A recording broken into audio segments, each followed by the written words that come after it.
Hey folks, Triple Crown here, coming to you from Vancouver, British Columbia. I've been away for a little while, so getting back into things. Unboxing video from Historical Board Gaming. These were some gift cards from my parents and my younger brother. So I made some purchases. Took me a while to fill my cart, and of course, as soon as I pressed the send button to at least purchase everything, there was like one or two more items I needed, even though it took me a few months to fill my cart. But that's the situation. So we'll get into what's going on. Oh, there's the popcorn. Get that out of the way. Hope everybody's doing well. It's been gorgeous weather here in Vancouver. Sun's up at 5. You can kind of see out in my backyard, but everything's in full bloom, nice and cool at night, able to sleep. So some of my favorite month of the year is May, and now we're into June, which is very similar. So here we go. We got some Italian roundels. Been waiting for these for a while. These are the Italian Italian Republican roundels. So when Italy flips in this game in 39, these are the roundels that are used by the side that's aligned with the Axis. So the territories that are still aligned with the Axis, which are National Republican, this is the roundel they use, and I like it. It's got an eagle, and it almost looks a little bit German, which, does that make sense? Because, Germany still had a fairly big influence. Now, it's funny that I'm running out of roundels. I like these gray Baltic crosses for the Germans, and some of the games I've been having, I just found I need more roundels for Japan and for Germany and for America, so had to get some more roundels. It's funny how how that happens sometimes. Now, these are the American Army roundels, which I like. They kind of have that sort of vintage look, sort of a olive drab. Got a couple more of those. Not too exciting, I guess, roundels, but they are for me. Now these are the South African roundels, and these can be used to help keep track of the South African money, or if you just want to keep track of territories that South Africa takes over. But their economy is actually linked to the British economy, so whatever they capture actually goes to the British. So there's some more National Republican roundels. Sure appreciate Doug having all these roundels available.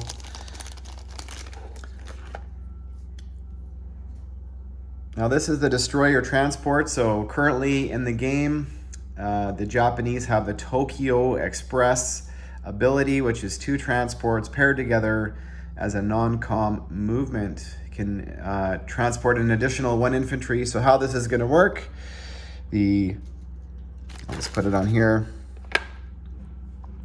You put that down, the 2 transports are identified, and they attack and defend at, I think, a 2 instead of a 4, and they are just able to identify the 2 transports that are moving infantry around.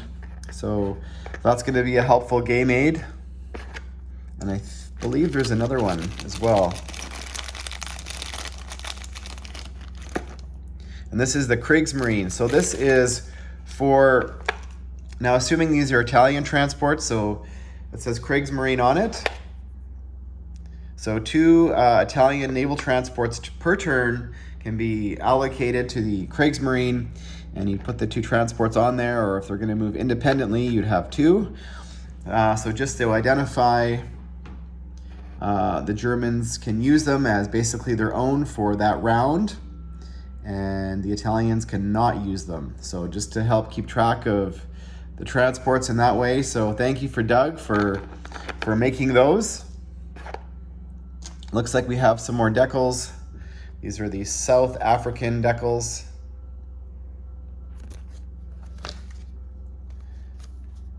And these are more Balkan crosses, some small ones. You can never have enough. when you're getting into stuff, you can never have enough. And these are more build plates, which I found I like using for place markers. When I've got a lot of American units or Allied units on the board, I find I like to use these. So I needed some more American ones and some more British ones. And that's cool. I didn't have the, I don't think I had the Japanese one, but same for Japan, whether it's a Navy or ground units. I think it's a cleaner look.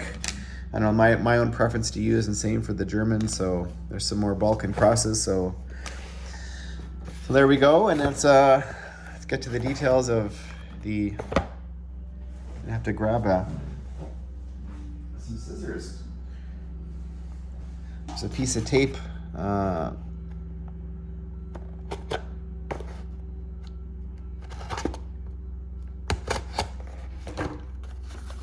And I don't know if you can hear the machine in the back there. So behind my backyard is a park, and that park leads directly to the beach. And the city of Vancouver is making a creek. There was a creek there, but they're giving it a more natural look. I'm not sure, but anyways, they've been out there for about a month making noises with their machine. So, which normally it's pretty quiet, even though I'm in the city. Here we go. So here are now currently these are the German greatcoat infantry, and Doug had these, not a 3D printed sculpt, but I think a plastic injection molding. So this is the difference between the two.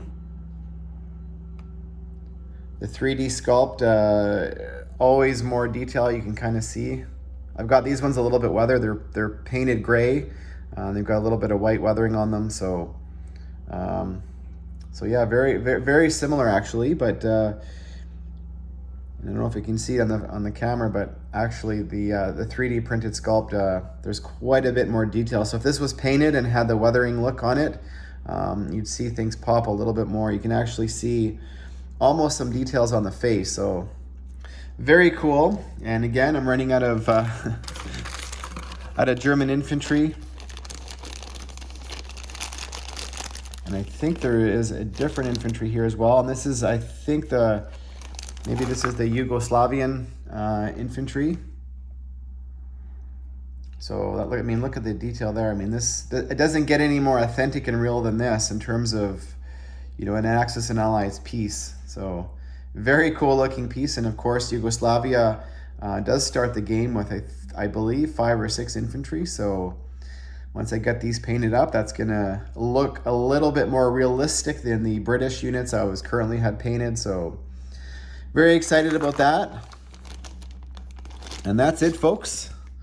So that's the unboxing. I don't even know, I think this might be unboxing maybe 5 or unboxing 6. So thanks for watching. And I don't know if anybody saw CB's Bill recent unboxing. If you haven't, check out CB's Bill's channel.